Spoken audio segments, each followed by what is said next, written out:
ଜୟ ଜଗନ୍ନାଥ। ଆମ୍ଭେମାନେ ଅନେକ ସମୟରେ ଅନେକ ପ୍ରକାର ଚିନ୍ତା ଏବଂ ଚାପରେ ରହୁଛନ୍ତି। ସେଥିପାଇଁ ପ୍ରତ୍ୟେକ ନିଜ ନିଜ କର୍ମ ଏବଂ ଜୀବନ ମଧ୍ୟରେ ଚେଷ୍ଟା କରୁଥିଲେ ମଧ୍ୟ ଏଗୁଡ଼ିକୁ ଏଡ଼ାଇ ହେଉନାହିଁ। ବହୁତ ପ୍ରକାର ଆମେ ମେଡ଼ିସିନ୍ ତ ଖାଉଛନ୍ତି ଏବଂ ବହୁତ ପ୍ରକାର ଜ୍ଞାନର ଭିତରେ ଆମେ ବି ରହିଆସିଛନ୍ତି। କିନ୍ତୁ କ'ଣ କରିବା? ଯୁଗର ପ୍ରଭାବ, ସାମାଜିକ ବ୍ୟବସ୍ଥାର ପ୍ରଭାବ, ବନ୍ଧୁ ବାନ୍ଧବ, ପରିବାର, ବ୍ୟକ୍ତିଗତ ଜୀବନରେ ସମସ୍ତଙ୍କର ଅଲଗା ଅଲଗା। କେହି ଖରାପ ହେବାକୁ ଚାହୁଁନାହାନ୍ତି, କିନ୍ତୁ କାହିଁକି କେଜାଣି ପରିସ୍ଥିତି ସମସ୍ତଙ୍କୁ ଇଚ୍ଛା ନଥିଲେ ମଧ୍ୟ ଲୋକଙ୍କ ସାମ୍ନାରେ ଭୁଲ ପ୍ରମାଣିତ କରୁଛି ଜଣଙ୍କୁ। ଆମେ କ'ଣ ଏଥିପାଇଁ ନିରାଶ ହେଇ ଆମର ଏଇ ଜୀବନ କାଳକୁ ସାରିଦେବା, ନା କିଛି ଉପାୟ ଖୋଜି ଏମିତି ଯେମିତି ଆମ ପୂର୍ବପୁରୁଷମାନେ ଚାଲି ଯାଇଛନ୍ତି ଆମେ ବି ସେମିତି ଚାଲିଯିବା, କିନ୍ତୁ ଟିକେ ଭଲରେ ଚାଲିଯିବାଟା ଭଲ ହେବ। ତେଣୁ ମଣିଷର ସର୍ବପ୍ରଥମ ମଣିଷପଣିଆ ହେଉଛି ଭଲ ଜିନିଷଟିକୁ ସମସ୍ତଙ୍କ ପାଖରେ ପହଞ୍ଚାଇବା ପାଇଁ ପ୍ରଭୁଙ୍କ ନିକଟରେ ପ୍ରାର୍ଥନା କରି ଚେଷ୍ଟା କରିବା। ଇଏ ହେଉଛି ମଣିଷର ସର୍ବଶ୍ରେଷ୍ଠ ରତ୍ନ। ଯିଏ ବି ମୁଖ୍ୟମନ୍ତ୍ରୀ ହେଉ, ସିଏ ବି ଦିନେ ମରିଯିବ। ଯିଏ ବି କୌଣସି ପ୍ରକାର ପଦପଦବୀର ଅଧିକାରୀ ହେଉ, ସିଏ ବି ଦିନେ ଚାଲିଯିବ। ଏହା ସତ୍ୟ, କିନ୍ତୁ ତାକୁ ବାରମ୍ବାର ଅଭ୍ୟାସରେ ଏଇ ଜ୍ଞାନକୁ ପରିଣତ ନ କଲେ ଆମ ଭିତରେ ଯେଉଁ ଅବିବେକ ପଣିଆ ଅଛି, ଲୋଭ ପଣିଆ ଅଛି, ସେ ତାକୁ ମାଡ଼ି ବସିବ। ଯେତେ ବଡ଼ ଜ୍ଞାନୀ ବି ହେଉ, ଯେତେ ବଡ଼ ସାଧକ ବି ହେଉ।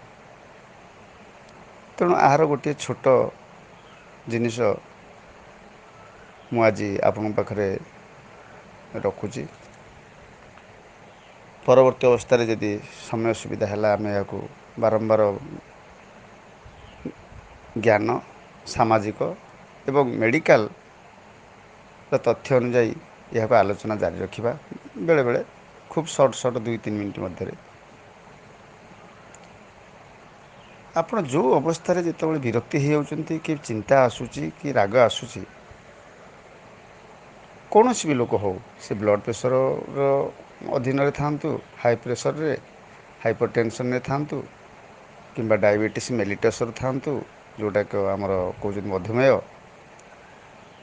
କି ଆଙ୍ଗଜାଇଟିରେ ଥାଆନ୍ତୁ, କି ଡିପ୍ରେସନରେ ଥାଆନ୍ତୁ, କିମ୍ବା ଅନ୍ୟ କୌଣସି ପାଥୋଲୋଜିକାଲ ଡିଜିଜ୍ରେ ବି ଥାଆନ୍ତୁ,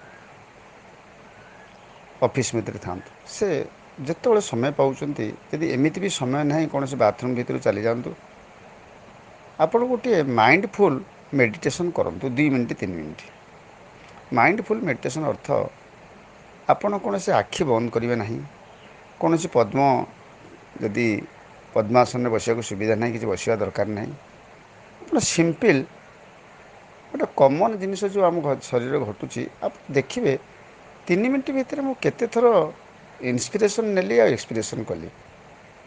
ଯେତିକି ସମୟ ଆପଣ ପାଉଛି, ଗୋଟେ ଅଫିସ୍କି ଯାଇଛନ୍ତି, ଆପଣଙ୍କର କାମ କାର୍ଯ୍ୟ ହେଉଛି, ମୁଁ ଗୋଟେ ଅତି ଲୋଏଷ୍ଟ କଥା କହୁଛି। ଆଉ ଯଦି ଆପଣଙ୍କ ତ ଘରେ ସୁବିଧା ଅଛି, କି ଆପଣଙ୍କର ଖାଇ ପିଇ ରେଷ୍ଟ ହେଇଛନ୍ତି, ତା ପାଇଁ ତ ଆହୁରି ଗୋଟେ ବିରାଟ ବଢ଼ିଆ ଜିନିଷ। କିନ୍ତୁ ଆପଣ ଯଦି କେଉଁଠି ରାସ୍ତାରେ ଯାଉଛନ୍ତି, କେଉଁଠି ଦେଖିଲେ ଗଛ ମୂଳେ ଆପଣଙ୍କୁ ଗୋଟେ ଭାରି ଟେନସନ୍ ହୋଇଗଲାଣି, କିଛି ଲାଗୁଛି, ଆଉ ଅସହ୍ୟ, ଆପଣ କାହାକୁ ମାରିବେ, ଧରିବେ, କିମ୍ବା ଗୋଟେ କରିବେ, ସେତିକିବେଳେ ମୋର ଗୋଟିଏ ଛୋଟ ଓଡ଼ିଆ ଭାଇର ଅନୁରୋଧ ରଖିବେ। ଆପଣ ସିଧା ଠିଆ ହୋଇଯିବେ, କିମ୍ବା ବସିବେ, ଯାହା ବି କରନ୍ତୁ, କି କୌଣସି ବାଥରୁମ୍ ପଳାଇବେ, ଯଦି ଅଫିସ୍ ଭିତରେ ଅଛନ୍ତି, ଆପଣ ଦେଖିବେ ମୁଁ କେତେଥର ନିଶ୍ୱାସଟା ଛାଡ଼ିଲି, ଆଉ କୌଣସି କଥା ମୁଣ୍ଡ ପୁରେଇବେନି, କେବଳ ଦେଖିବେ ନିଶ୍ୱାସଟା ଛାଡ଼ିଲି। ଆପଣ ଭାବିବେନି ଯେ ଏଇଟା କ'ଣ ସାଧାରଣ କଥା, ନିଶ୍ୱାସଟା ଛାଡ଼ିଲି ତ ଆକୁ ପୁଣି ଦେଖିବି କ'ଣ, ନାଇଁ, ଆପଣ କରନ୍ତୁ। ତାର ତ ବହୁତ କଥା ମେଡ଼ିକାଲ ଗ୍ରାଉଣ୍ଡର ରିଲେଟେଡ଼୍ ଅଛି, ସେଗୁଡ଼ା ତ ଏଠି ଡିସ୍କ୍ରିପ୍ସନ୍ କରିହେବନି। ଆପଣ କେବଳ ଦେଖିବେ ନିଶ୍ୱାସକୁ ଛାଡ଼ିବେ। ଏବଂ ନିଶ୍ୱାସକୁ ନେବେ। ଏଇ ତିନିଟି ଜିନିଷ କରିବେ। ମୁଁ ନିଶ୍ୱାସ ଛାଡ଼ୁଛି, ମୁଁ ନିଶ୍ୱାସ ନେଉଛି। ଆଖି ଖୋଲି, ଆଖି ବନ୍ଦ କରିବା କିଛି ଦରକାର ନାହିଁ। ନିଶ୍ୱାସ ଛାଡ଼ୁଛି, ନିଶ୍ୱାସ ନେଉଛି। ଆକୁ ଆପଣ 4 ମିନିଟ୍ 3 ମିନିଟ୍ କରନ୍ତୁ ଏବଂ ଆସ୍ତେ ଆସ୍ତେ ଯେତେବେଳେ ସମୟ ପାଇବେ ଆକୁ ଟିକେ ହୋଲ୍ଡିଂ କରିକିରି ସମାନ ଭାବରେ ନିଶ୍ୱାସଟାକୁ ଛାଡ଼ିବେ ଲମ୍ବା। ପୁଣି ଟିକେ ସମାନ ଭାବରେ ନିଶ୍ୱାସ ନେବେ। ତାପରେ ଟିକେ ପାଣି ଫାଣିରେ ମୁହଁ ଧୋଇ ପକାଇବେ। ଦିନକୁ ଏମିତି ବାରମ୍ବାର କରନ୍ତୁ।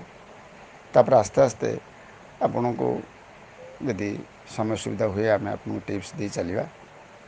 ମଣିଷର ମେନ୍ ହେଉଛି ଆମେ ସମସ୍ତେ ଦୁନିଆରେ ଚାଲିଯିବା। କୌଣସି ଜାତି, ଧର୍ମ, ବର୍ଣ୍ଣ ଏସବୁ ରହିବା ଦରକାର। ନ ରହିଲେ ସମାଜରେ ଶୃଙ୍ଖଳା ରହିପାରିବ ନାହିଁ।